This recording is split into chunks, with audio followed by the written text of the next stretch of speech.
This podcast is for entertainment purposes only and does not substitute for professional medical advice. Please seek a medical professional or healthcare provider if you're seeking any medical advice, diagnosis, or treatment. Thanks, everyone.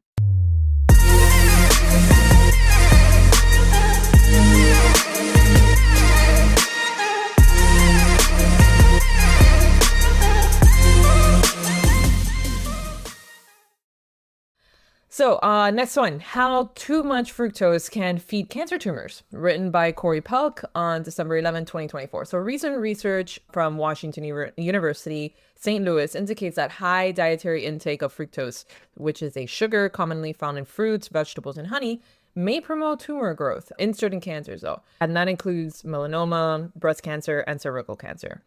While naturally occurring, fructose in whole foods is generally harmless. Concerns arise with high fructose corn syrup, a sweetener prevalent in processed foods like sodas and packaged snacks. Excessive consumptions of and these, formula, which blows my mind, but yes, is another tangent on its own. Yeah. So excessive consumption of such sweeteners has been linked to various health issues, including Alzheimer's disease, type 2 diabetes, fatty liver disease, kidney disease, and cancer. In animal studies, researchers observed that liver converts fructose into lipids known as LPCs, which are associated with inflammation. If you see the word, it literally takes more than half of the sentence. I am not going to try to say that. LPCs. Lysophosphatidylcholines. That's a long word. Okay, Takes more than half of the freaking sentence. Lysophosphatidylcholines. LPCs, guys, LPCs. Elevated LPCs levels can supply cancer cells with necessary materials to grow and divide, potentially accelerating tumor development. It's important to note that this research is in its early stages, primarily involving animal modules. Further studies are needed to determine if these findings directly apply to humans. Nonetheless, the study underscores the potential health risks of excessive fructose consumption, particularly from processed foods high in added sugars, is a problem. To mitigate these risks, health experts recommend moderating the intake of processed foods and sweetened beverages, opting instead to whole unprocessed foods. This approach not only reduces fructose consumption, but also supports overall health and well-being, which you did the whole food, like diet. Yeah, the Whole30. That's it. That was what it is. That was actually a really eye-opening.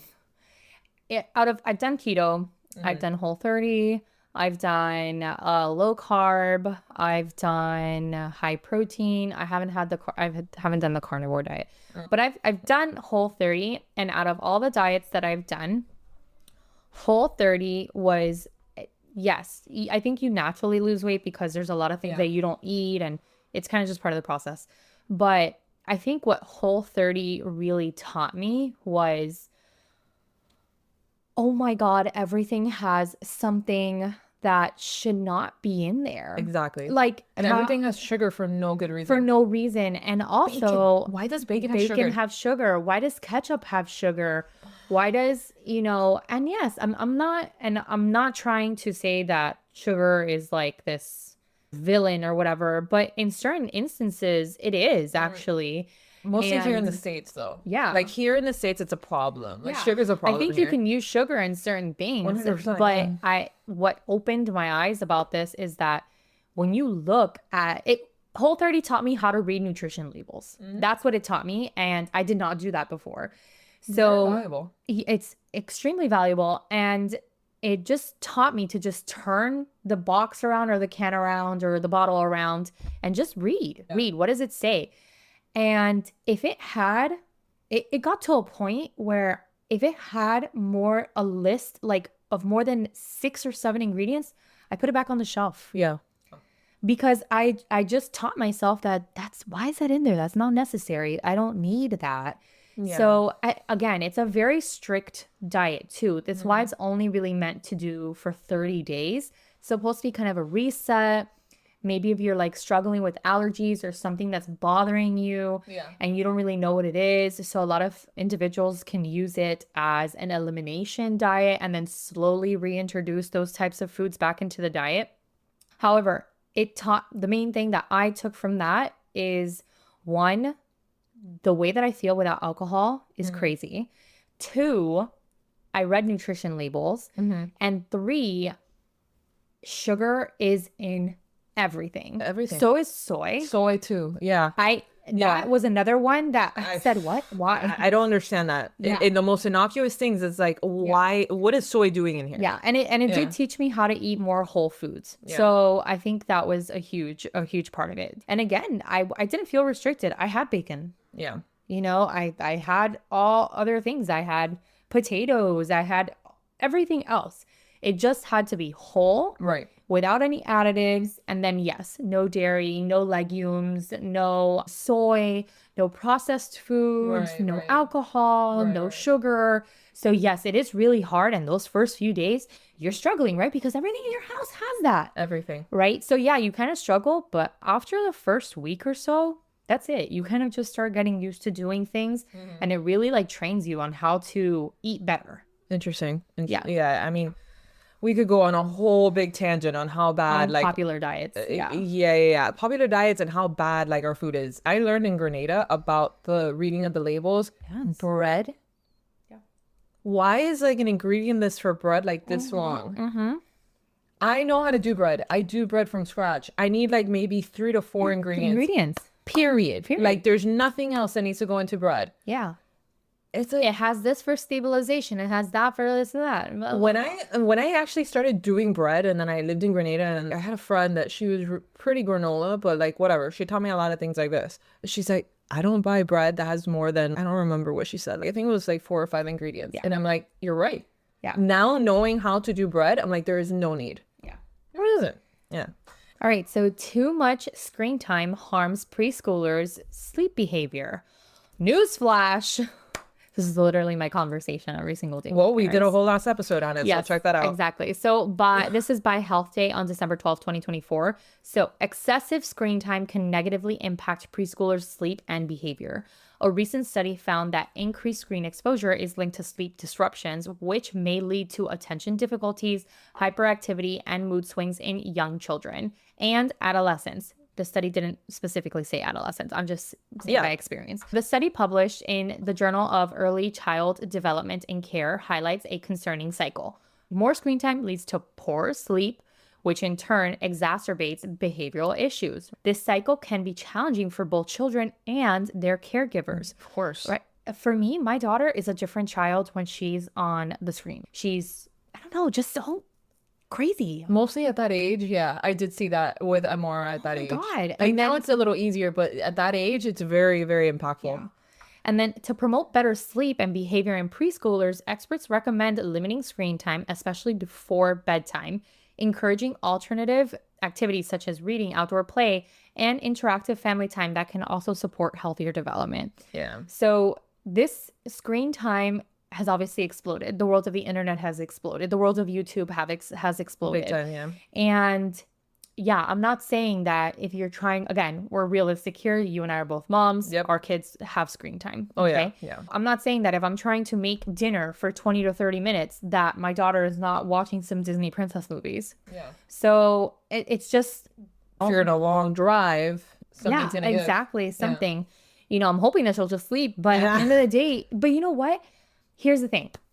So I've been like on a mission to cut down on screen time. Okay. Right? Just because there has been a lot of new data coming out, which the reason why it's coming out now, it's not because it didn't exist before. It's just that we finally have that longevity of time to actually do these studies and actually get some really good data. Right? Yeah.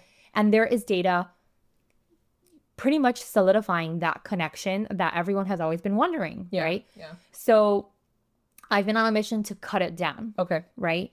And so much so before she used to only eat with the screen on, right? Now she doesn't, Okay. right? Okay. So now here and there she'll ask for it, but we try to distract her with something else.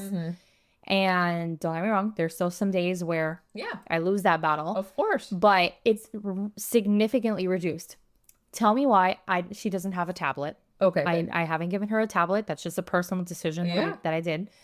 And however, I brought the iPad on the airplane since we were going on our trip. Yeah. And I said, okay, this is like a different situation. We're on an airplane. You're going I to want need her to be help. distracted. Exactly. I don't want to piss anyone else around me. And can you believe that this girl did not care for the screen? Nice. And I think it's because of so much limitation that she was interested in doing other things, coloring. So I bought her one of those magic, like the Crayola magic ones that they only draw on the paper and not anywhere else. Amar loves those, yeah. Tell me why she was busy for a full 2 hours on that. Love it. Love it.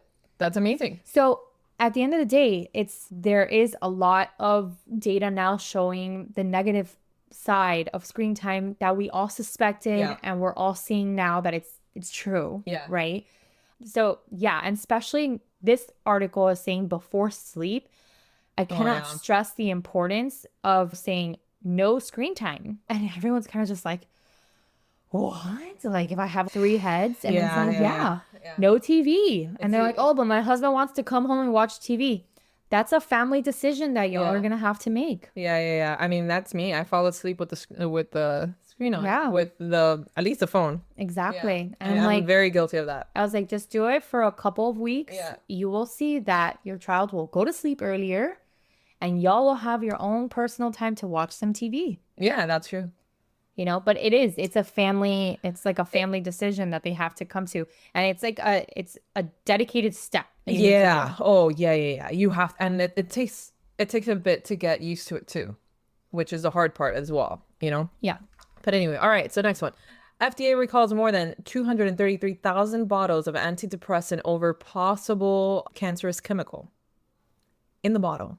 Yeah. Okay. Not even the friggin' medication. But anyways, by Anthony Robledo. There you go. And Taylor Ardrey on USA Today, December 13, 2024. The FDA has issued a class 2 recall for Duloxetine.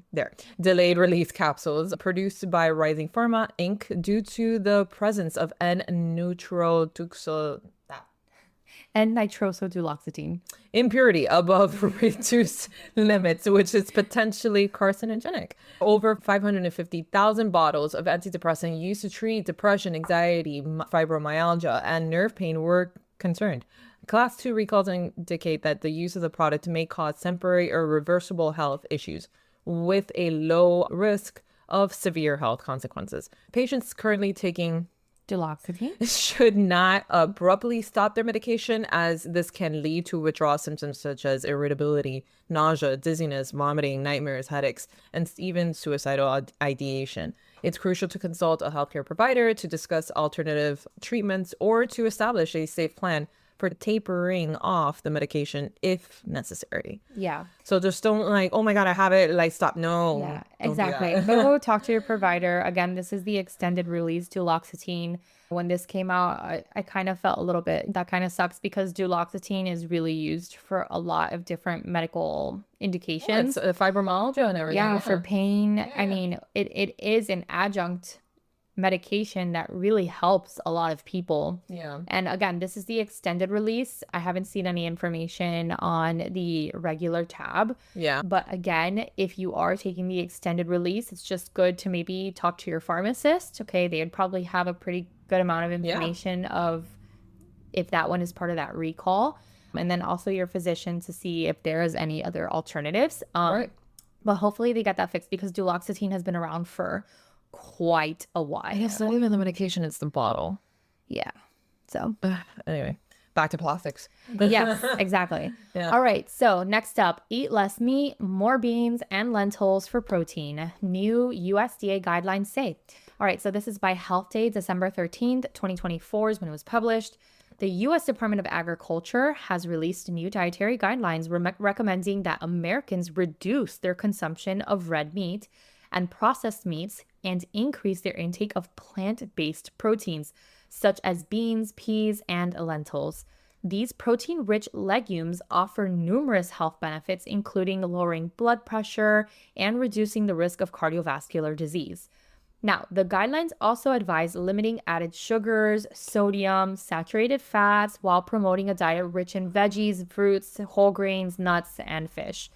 Notably, the advisory panel did not provide specific guidance on ultra-processed foods or update the recommendations on alcohol consumption, so citing the insufficient evidence and pending external reports. Okay, so these recommendations aim to address the prevalence of diet-related chronic health conditions in the U.S., encouraging a shift towards more plant-based eating patterns for improved health outcomes.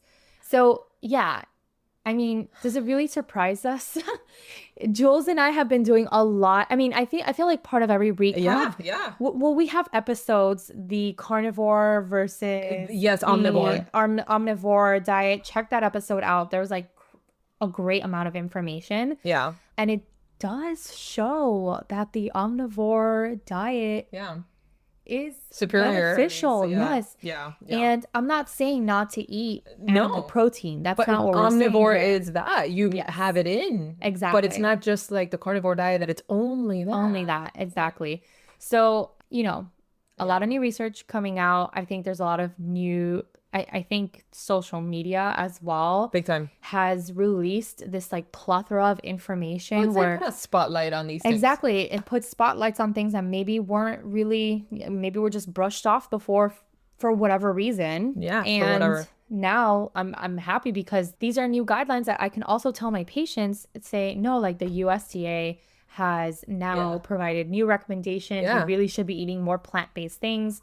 And again, as simple as no meat Mondays. Exactly. On Mondays, you stick to no animal protein. Exactly. Yeah, it could be done. I mean, it's just one day. It's one day, but you're including that. Exactly. And there's a lot of people that start off that way And then they, and stay. There's people that do, I'm just saying the vegan diet, okay? But there's a lot of people that try a vegan diet and stay. Yep. My trainer, Or make it more like prevalent. Like, yes, you or know. more involved in their everyday to day lives. But I used to have a trainer that he used to be totally vegan. His son was not. He didn't want to have that diet for his son. Okay. But he said that in the future, Yeah. maybe his son would also be vegan. So at the end of the day, I don't think that there's anything wrong with these certain types of diets. I feel like during residency, I feel like every older pediatrician like shat on a vegan. Big time. And I think it was just like a lack of information because sometimes I feel, sometimes I'm in that position. Someone gives me some new information. I'm like, that's not what I learned or something. You kind of feel uneasy about it. So yeah, it's a generational It's a generational thing. Because I feel like us But this is medicine. This is medicine. Medicine evolves. It New does. research comes out. New things happen. You're So, always learning. Yeah, and I'm not here trying to promote certain diets. You need to do whatever works for you and what is healthy for your body. Right. So as long as you are getting the recommended nutrients, then yes. And remember, some things are absorbed better by other things. Yeah. So just because you're substituting doesn't mean that your body is also going to process that the same way. But yeah, lots of information. We can literally go on a whole entire tangent, which we have been. This episode has been like crazy tangents. We're probably gonna have to split this one in two. And that's okay. Exactly. Anyway, so because this is like a lot of good information. Again, it was two recaps that we missed. Yeah. So it makes sense. Anyway, so next one, which is pretty big, at least here in the US. This was like a big shocker for us. So obesity dipped in the US adults last year, so 2024, for the first time in more than a decade, guys. Whoa! We did it! We did it, America! America!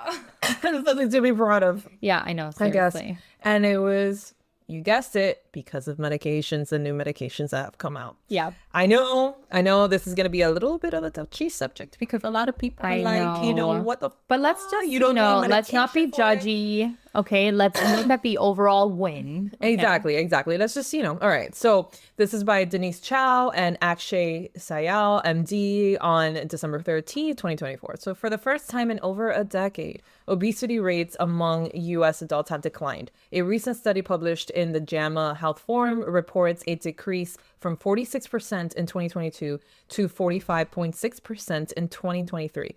I'm sorry, it was in 2024. It was 2023, the dip.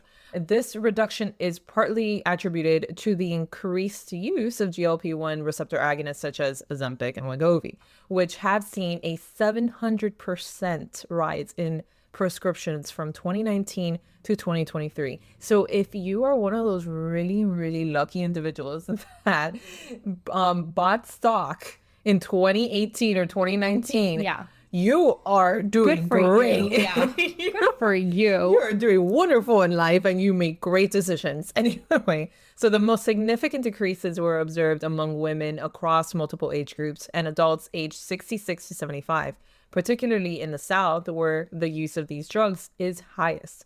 Interesting, right? Yeah. Anyway, so despite this positive development, experts caution that the trend may not be sustained. Obesity remains a critical public health issue, with nearly 60% of U.S. adults with obesity having high blood pressure and approximately 23% having diabetes as well. Yeah. So at least it's a good trend.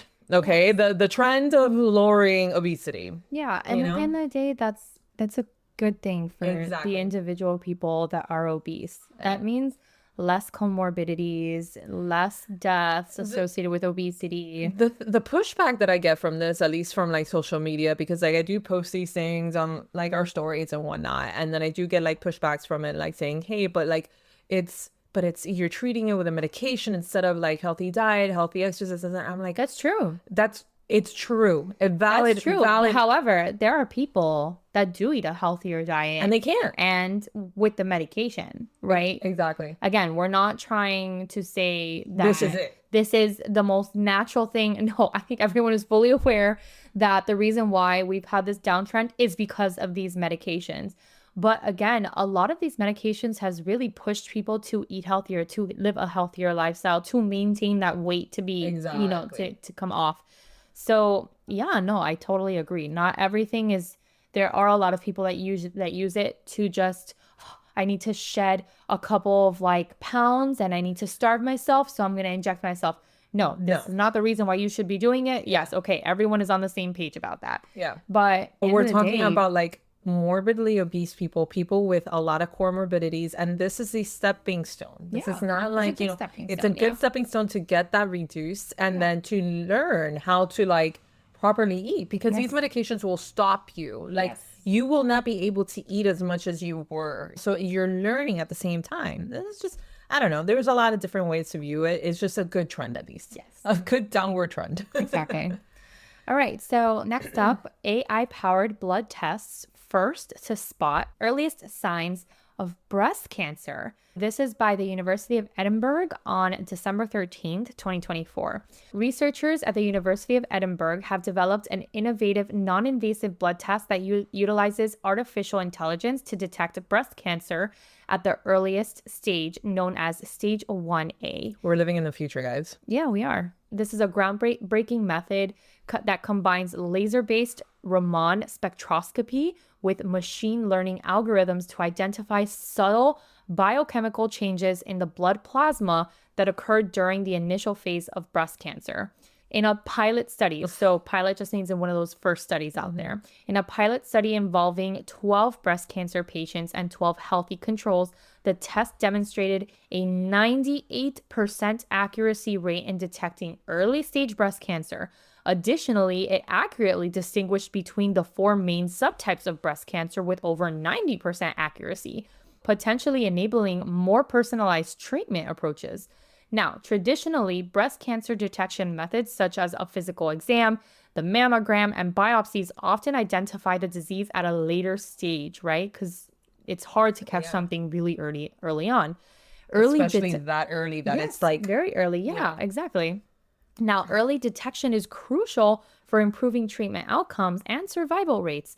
This AI-powered blood test offers a promising alternative by identifying the cancer at a much earlier stage, thereby enhancing the chance of a successful treatment and beating cancer. The research team aims to expand their study to include a larger participant pool and really explore the test's applicability and to other cancer types, not just breast cancer. Their ultimate goal is to develop a comprehensive screening tool capable of detecting multiple forms of cancer in their earliest stages, and this significantly will be basically improving early diagnosis and patient outcomes.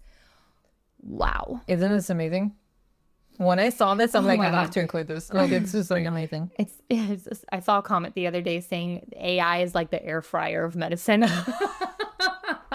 That people are like, it does that too? That is so accurate. It's so accurate. I love that analogy. I know. It's so good. When I saw it, I started laughing so hard. Yeah, it's that AI is the air fryer of medicine.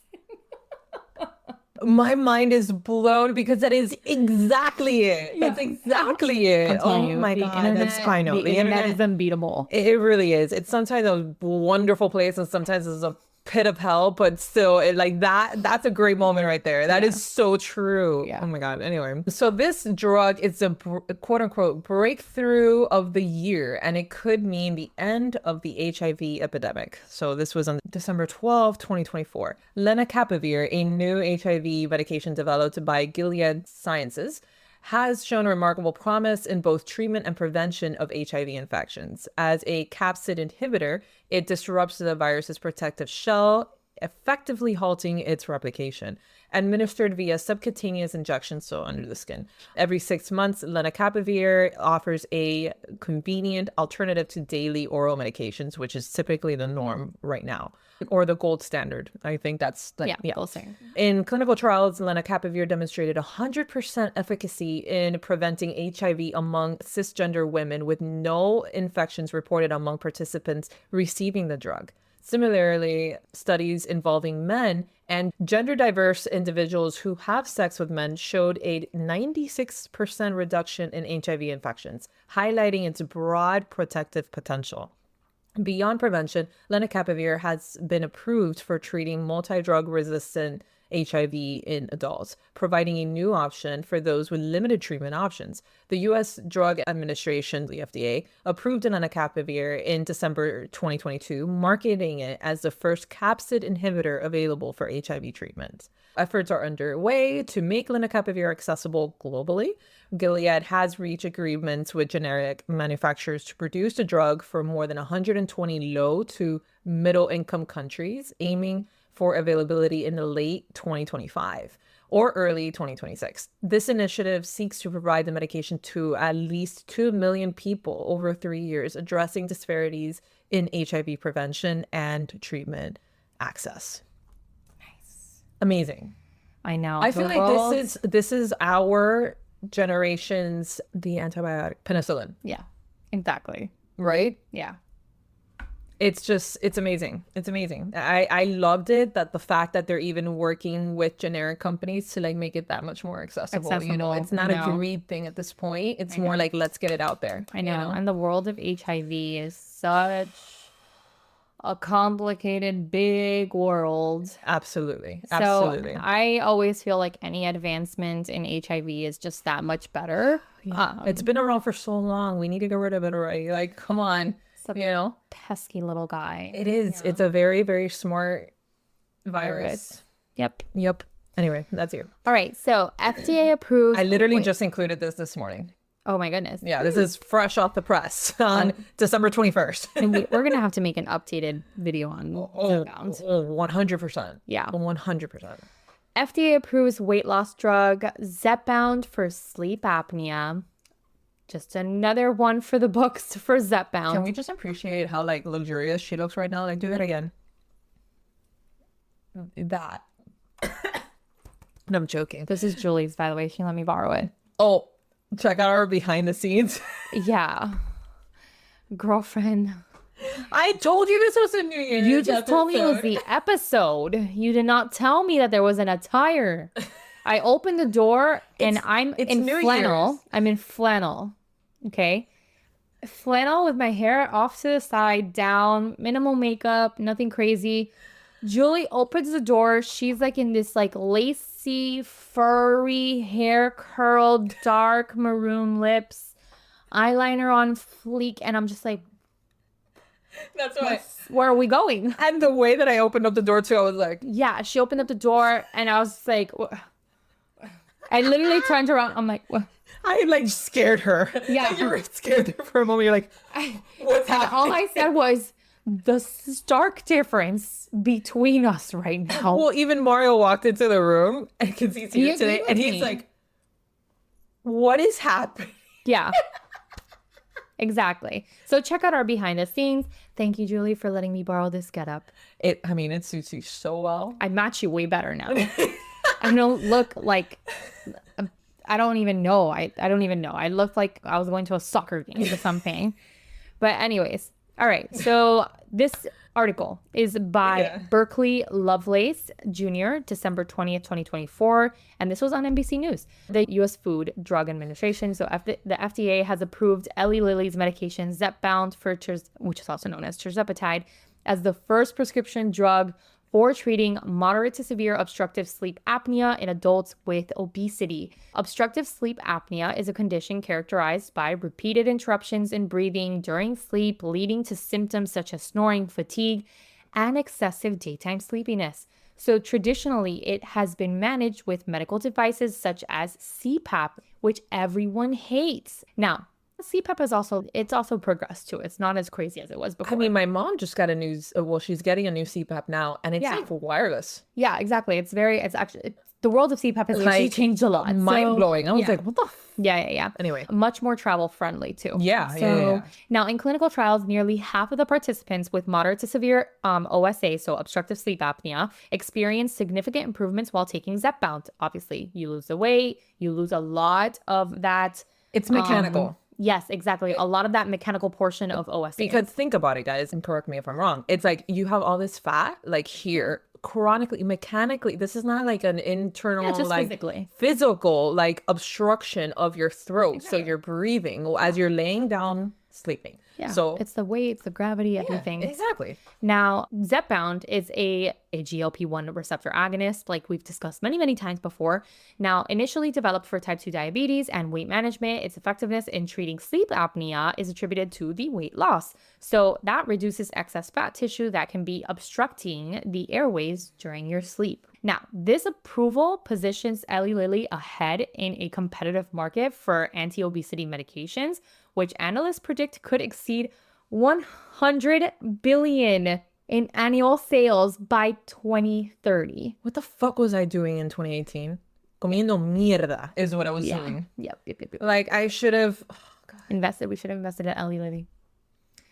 All right. Well, cheers, Eli Lilly. You definitely take. You are the winner. Yeah, you are the winner. You are the winner of 2024. Yes. Eli Lilly wins 2024. Oh my God, we should do that next year. Yes. We should have like an award ceremony for like best of this, best of that. Something healthcare related best one. Yes. This year, 2024. Well, past year, 2024. The clear winner, Eli Lilly. And we should even get like our target audience to like vote. Yes. For everything. Yes. Well, that'd be really cool, Jules. Yeah, we'll do that. Yeah, we'll do that for sure.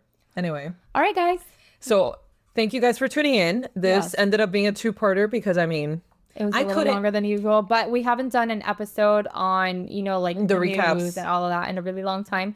So we hope you enjoyed it. We love these. And we loved opening up the new year with this episode. Absolutely. And it just like brings into light a lot of the things that I talk with you guys on almost a daily basis, like through threads and all these other forms of social media. Like when I post on IG, like on the stories, like this is new, or a recall or this and that, you guys like respond a lot. So then this is kind of like putting a nice bow on all of that, So thank you guys for always being so awesome on our socials too. Like you guys are amazing. And we love doing this. We're going to continue doing this with you guys, with your support. Thank you all again, because this is, again, the New Year's one. Thank you all again for making last year such a freaking awesome year. Yeah. On everything, on like just listening or just viewing, whatever, everything. You guys are, and of course, in all our socials, you guys are amazing. So thank you guys again. And we'll see you in the next one. Check us out again on all forms of social media, on all the things. Keep doing everything that you guys are doing. Check out our merch. Yes. And stay tuned for more merch in this new year. And we'll see you on the next one. Happy New Year. Bye. Oh, wait. Like, comment, review us on all streaming platforms, Spotify, Apple Music, Amazon Music, etc. Check us out on Instagram and TikTok at Funny Medicine Podcast. Our Gmail is at funnymedicine305@gmail.com. And remember, we are not diagnosing you. Definitely not. Just funny stuff. See you later, guys.